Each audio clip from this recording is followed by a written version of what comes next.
Thanks for being here. Subscribe to Cheating Stories Best, so you don't miss new stories. Hello friends, what do you think is the best way to confess an affair? Or is it better to never talk about it directly? We can see the same question in the following story.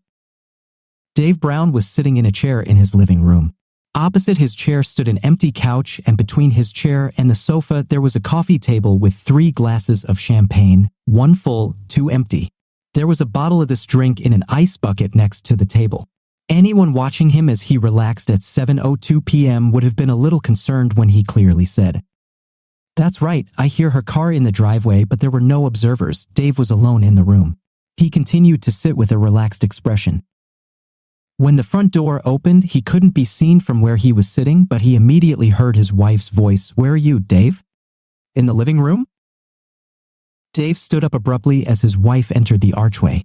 She was holding the hand of a man 5 years younger than her, 49, thin, of average height, wearing a business suit. In her other hand, she was holding an orange A4 envelope. Dave, this is Michael. Michael, this is my husband, Dave." Noticing that she was looking away and was generally nervous, Dave took 3 steps and warmly shook the intruder's hand. "I'm very glad to meet you, Michael. Do you mind if I call you Mike?" "Not at all, sir. Can I offer you a glass of champagne?" "Please have a seat." Dave watched as 2 very embarrassed people sat down on the sofa and took the offered glasses after he filled them. "To your health. Now, could you tell this simple soul what's going on?" Deborah and Mike looked at each other. Mike nodded slightly and squeezed her hand. Dave, this isn't a very nice thing to talk about, so I'll just say it straight. Michael and I fell in love. I would like to get a divorce so we can get married." She stopped, expecting her husband's anger. She looked up from the floor to see Dave's expression. She didn't expect his face to remain neutral. Unconsciously, she moved a little closer to Mike. "Okay, Deb, are these divorce papers?" Deb looked up again, stunned. She had rehearsed this scene in her head many times, but never, not even in her wildest dreams, had it looked like this. She looked at Mike and tried to convey with her eyes, "I don't know what to say." He took the envelope from Deb and placed it on the table. "Yes, Dave, that's true. I think you will find them very reasonable. Deb doesn't ask you for anything other than her car. Included in the package is her statement of relinquishment of this house, your car, all your joint assets, and your retirement fund. Everything is signed and notarized on our part. I must warn you that I am a lawyer and therefore everything is fine, but feel free to hire your own representative to put your mind at ease." "Well, I must say you are both very generous." Deb looked very excited, like she was waiting for the other shoe to drop. "It was Mike's idea, Dave. In fact," he insisted. "He said it's bad enough that he's stealing your wife without taking your hard-earned assets. This was not my motivation by any means, but Mike is quite rich even without your money. We will have more than you and I ever had. Maybe things would have been different if you had gotten a job after the kids were older and helped with the finances, Deb." Deb looked down again, so Mike asked, "Is your wife going to give a similar speech, or has she already received one?" "No, my wife died 8 years ago. I am a widower." "I'm sorry to hear that." "Really, thank you, Dave. It hurt like hell for a year or so, but time heals all wounds, as they say. Look, I really regret this, but I met Deb and she was like the missing half of my soul. I didn't think I'd ever be full again. I wanted to tell you that I have been in love with your wife for several months now. It's okay, Mike. I never hold a grudge. Please marry her with my blessing."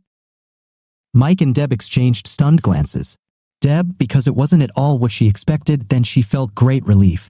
A few months ago, she made Michael believe that her marriage to Dave was over, that they tried to save it, but there was little hope.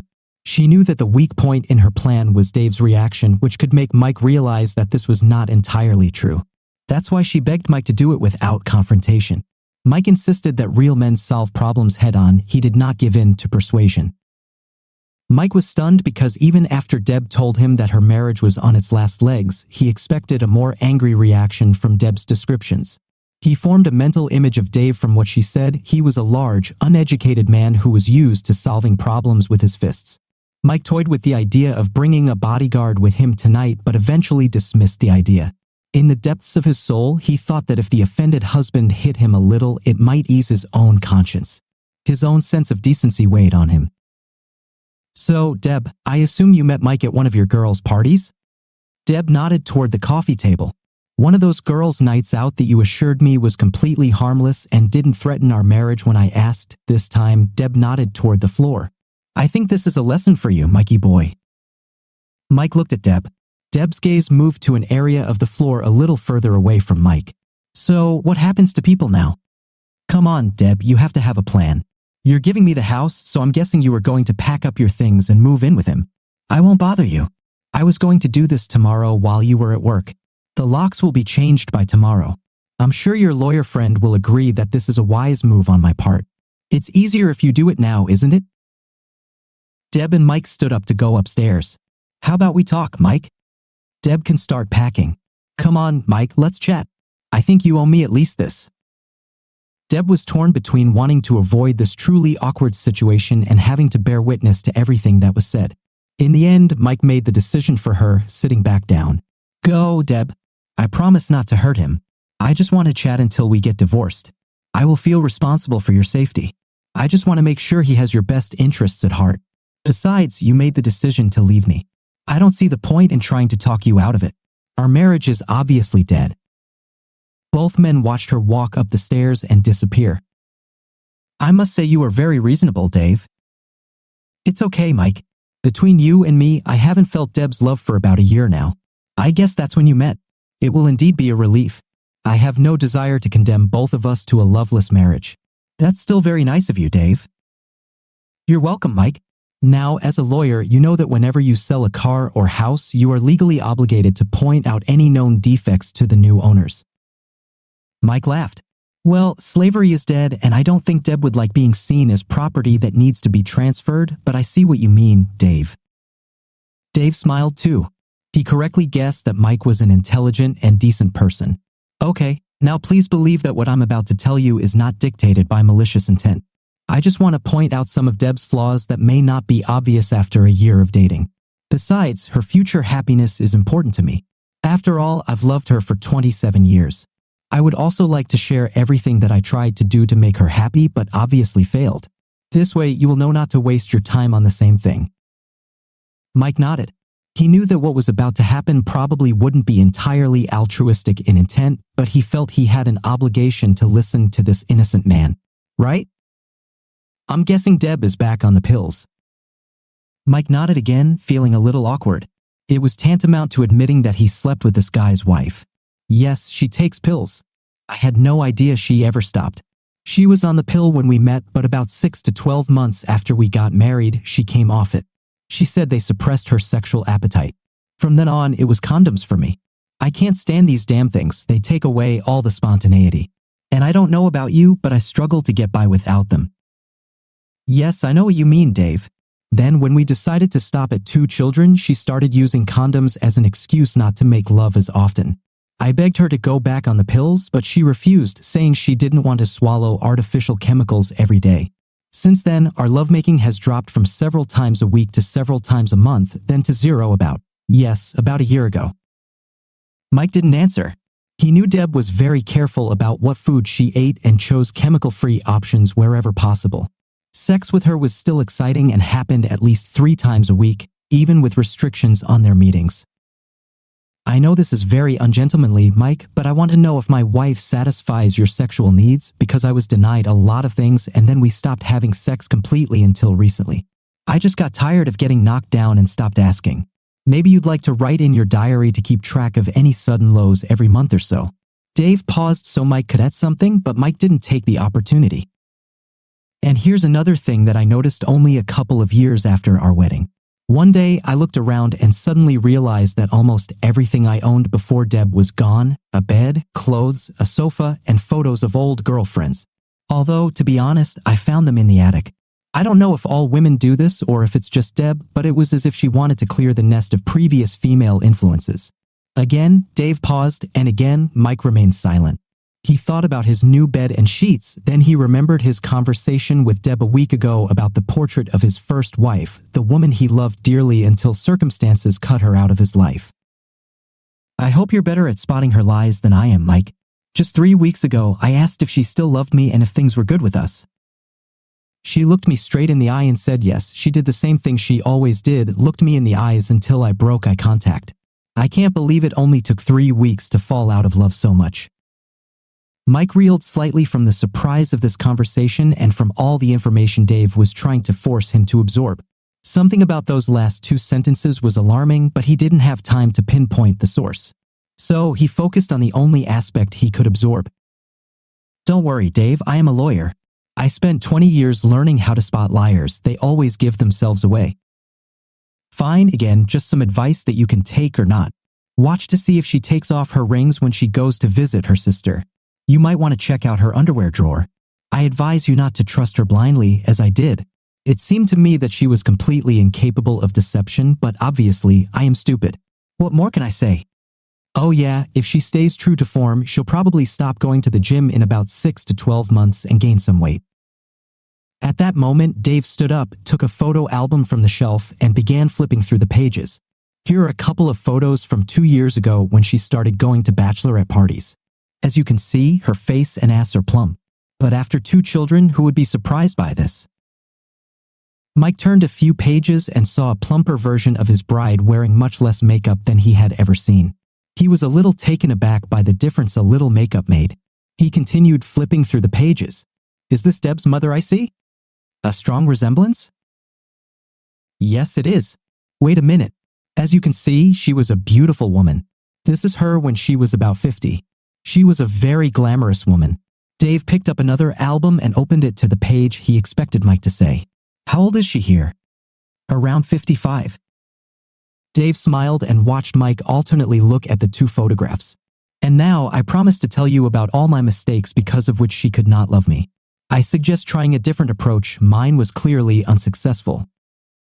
Dave paused to pour the champagne. About 25 years ago, she wanted a wedding. I tried to object, saying that we would be better off investing in a house, but she said that if I had faith that we would be together forever, then I would not save on such an important day for her. If you want, I can find you a copy of our wedding vows from memory. We adhere to the traditional love, honor, obedience, and abandonment of all others. If you try something different, you might end up doing better than me.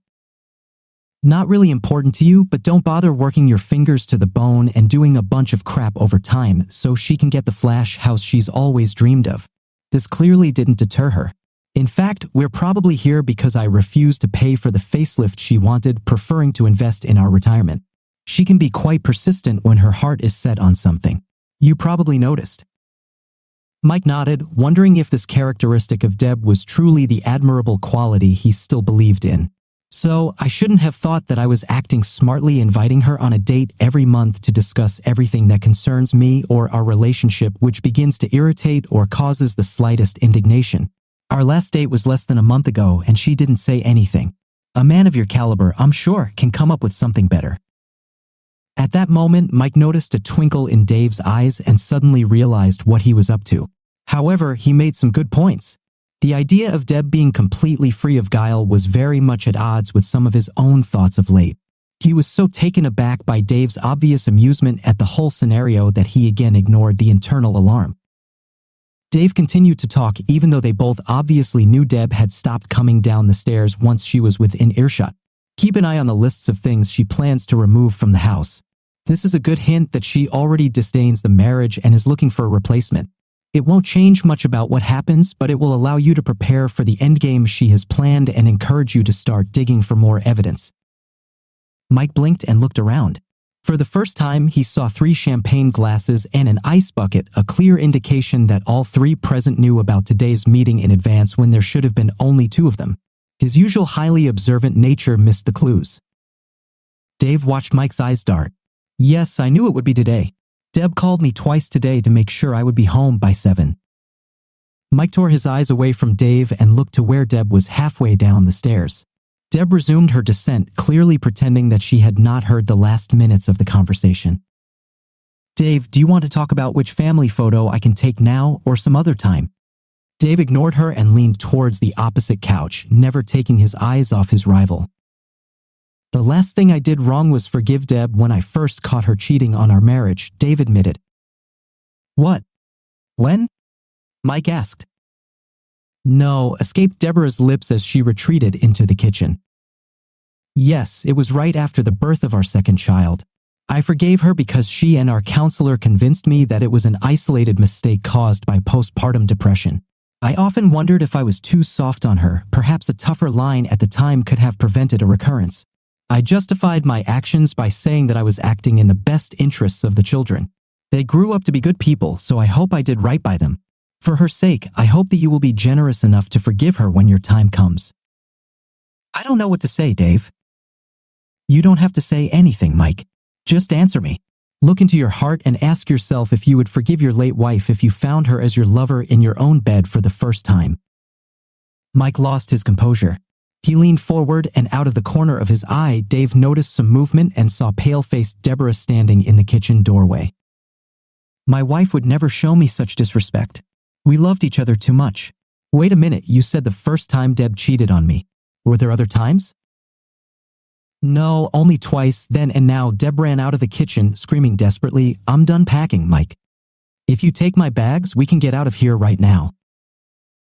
Calm down, Deborah, Mike said. The last was said in a quiet but inexorable voice. Surprisingly, the voice belonged to Mike. Deb stopped in her tracks. Mike, Deborah assured me that she didn't cheat because you had an open marriage, Dave. Did she look you in the eye when she talked about it, Mike? Mike looked at Dave, then at the cowering Deb, then back at Dave. Dave saw in Mike's eyes the sudden realization that he wasn't as good at spotting liars as he thought. What did she tell you about the state of our marriage, Mike? She said it's been shaking for a few years, Dave, that you had been seeing a psychologist for a while, but neither of you had any hope. Dave didn't answer, just stared at Mike as he continued talking to fill the void. Now, I think that doesn't really fit with what you were saying about still going on dates and asking if she loved you. Dave continued to look into Mike's eyes. Again, he chose the exact moment when Mike realized that he had been played like a complete sucker. An expression that could easily be interpreted as self-loathing flashed across the little man's face. Mike turned to the frozen Deborah. "You're a dam. You have turned me into the person I despise most, a man who sleeps with other people's wives without their husband's knowledge." Hearing this statement, Deb dropped to her knees. Mike was suddenly speechless and interested in the same patch of carpet that had so fascinated Deb before. Finally, he pulled himself together and looked at Dave again. "Please, Dave, you have to believe me. I had no idea." "Don't worry, Mike," Dave said. "I told you she's a good liar. God, I wish she had told me that we have an open marriage. Then I might have gotten laid last year." The deliberate use of humor in a very tense situation seemed to work. Mike relaxed a little but remained silent. "Does this mean that the engagement is broken?" Yes, definitely. "In that case, I want to introduce you to a couple of people, John and Alice."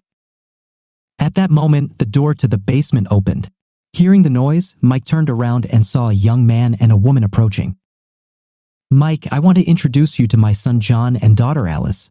They listened to our conversation through a microphone. John graduated from law school 2 years ago, and Alice received her degree this year. John and Alice shook hands with a confused Mike. John then took the envelope from the table and began to dispassionately examine its contents. Dave turned to his daughter. "Do you believe me now, Alice?" "Yes, Dad," Alice replied. "There's no doubt that she is a cold, cunning schemer." All eyes turned to the groaning Deb, who was still kneeling, but her head was now on the floor. Feeling the silence, she raised her head and met 4 accusing gazes. She jumped up and ran out the front door. No one made the slightest attempt to stop or follow her. John calmly finished looking through the contents of the envelope. "Everything seems okay, Dad." "Okay, thank you. Now, who wants a beer? This fizzy Cappy is good, but I need beer to get rid of the taste in my mouth." I think I have to go," Mike said. "Stay here, little Mikey.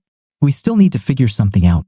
For example, well, I can forgive you for sleeping with that stupid Mike. She has an open marriage and all. But I have to decide whether to rip your head off and spit on your neck for trying to steal her," Dave said.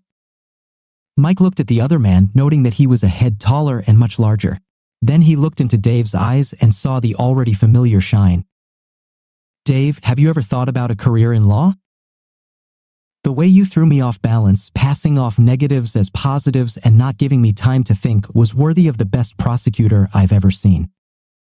Dave smiled modestly but said nothing. He loved his job and the people who surrounded him at work.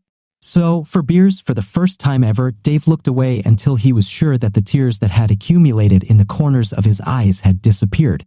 He would no longer look into his eyes. By this time, Deb Brown was already 700 meters away.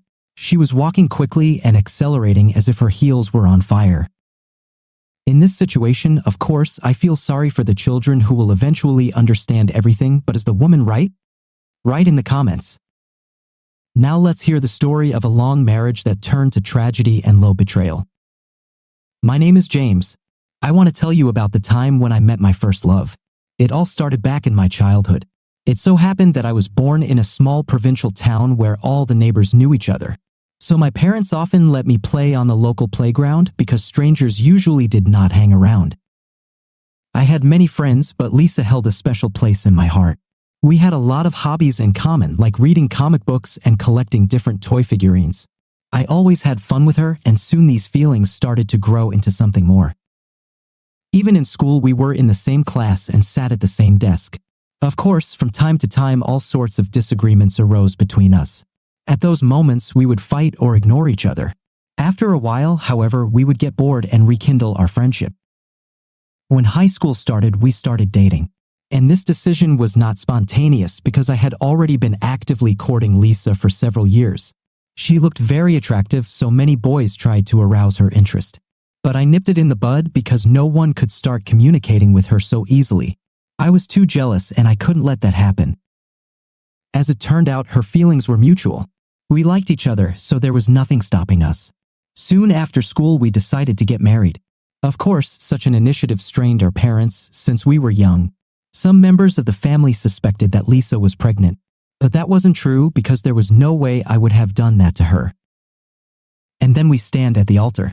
The priest asks, "Dash, are you ready to be together for better or for worse? Please answer, bride." Dash, "Yes," answered Lisa. Then the priest turned to me. "Please answer, you bridegroom." "Yes." And so began one of the happiest stages of our lives. We were finally married. Our life was stable. In spite of the fact that in the beginning we could afford only a modest rented apartment, a few years later we managed to buy our first property together. Gradually, I set up a modest business. To be more specific, I managed to open a small restaurant with European cuisine in our town. It was called Elisa directly after my wife because it was our joint contribution. I dealt with the organizational aspects and my wife took care of the design of the place. After a couple of years, the little restaurant started to flourish. On weekends, there was a real full house. There were not enough empty seats in the restaurant. So it's not surprising that in the future, we were able to open a whole chain of such establishments. Elisa became a real brand. We could afford the luxury life. We spent several months a year traveling abroad. Visiting various cultural events and exhibitions, we looked for inspiration for our restaurant. But at the age of 30, there came that stage in life when we decided to think about having children. A little quarreling began as I wanted to be a father of many children. Lisa didn't support the idea and tried to convince me to have just one child. We agreed that we would revisit the issue after the birth of our first child. It was a big, healthy boy named Danny. Parenthood didn't seem very difficult for us since we could afford a babysitter, au pair, and so on. Lisa didn't need to clean other people's diapers, so she got bored very quickly. "James?" "Yes?"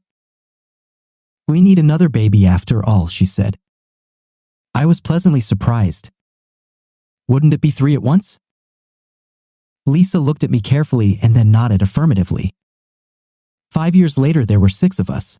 In addition to the older Danny, Chloe, Jenna, and Sean came along as well. That's when we realized it wasn't going to be easy anymore. Parenthood was starting to weigh on me, but I didn't give up. Somebody had to support my dear wife. It wasn't until my youngest son turned 16 that we could finally breathe a sigh of relief. The kids were grown, which meant they didn't demand as much of our attention. On the contrary, they were trying to separate themselves from us. "James, can I talk to you for a minute?" My wife came to me one day. "Yes, honey?" "Our neighbor wants us to have a little party on Sunday." "What's the occasion?" The envelope said they wanted to celebrate the prosperity of their business. If you remember, they have several florist boutiques in town. I wondered, Does that mean it will be like a wedding there? What do you mean, James? When we were there were pots of ficus and sansori all over the place. I'm afraid to imagine what their house looks like for the holidays. Lisa laughed very loudly. I loved her tinkling and pleasant laugh. I'm sure it will be very nice. I don't like flowers, I admitted. Of course. With a sly smile, said Lisa. You think I did not notice that in the past 2 months you did not once give me flowers? I smiled politely at her hint and then left the room to order by courier a lush bouquet of red roses. It was Lisa's favorite color. A week later, we went to a party. Refusing the invitation was awkward, so we simply had no choice. When we walked onto our neighbor's property, we immediately noticed that the entire yard was strewn with flowers. There were peonies, rose bushes, and other plants growing in the yard that I didn't have much sympathy for. It was no better inside. There were buds and fresh flower petals everywhere. Small groups of wasps flocked to the sweet smell since it was summertime. But the guests were not too worried about that as the incredible floral arrangements attracted too much attention. We were greeted by our hosts. James, Lisa, I am so glad you answered my invitation, the neighbor said excitedly. She and I were on very good terms, so she was glad we came. And how glad we are, Daphne, replied Lisa. I hope you like everything? Asked the neighbor interestedly. You could see in her eyes that she was waiting for the praise and enthusiasm from our lips. Of course, we couldn't upset her. It's just unbelievable, I said. I think so, too, my wife echoed my words. It's like we're in paradise. It is so beautiful here, and the flowers smell so. It's gorgeous. Did you and Donald choose the design together? Daphne blushed awkwardly. We divorced Donald a month ago. Oh! In one voice, my wife and I let out a polite gasp of surprise. Although there was nothing strange about this situation since Daphne regularly married someone and then divorced within a couple of months. Unfortunately, some people have no luck at all in love. Thanks to this, however, my wife and I are once again convinced that our marriage is the most precious treasure it could be. Daphne deftly interrupted the silence. But that's no trouble at all, for I married Greg. Greg? I asked him again. Our neighbor seemed to change men like gloves. Yes. I'll introduce you. Greg, come here. I'll introduce you to my friends. A pleasant-looking man who looked about a decade and a half younger than Daphne came up to us. His tan skin resembled something like a melted bar of chocolate. He walked leisurely toward us as his curly hair fell carelessly over his shoulders. He was just adorable. Even I had to admit it.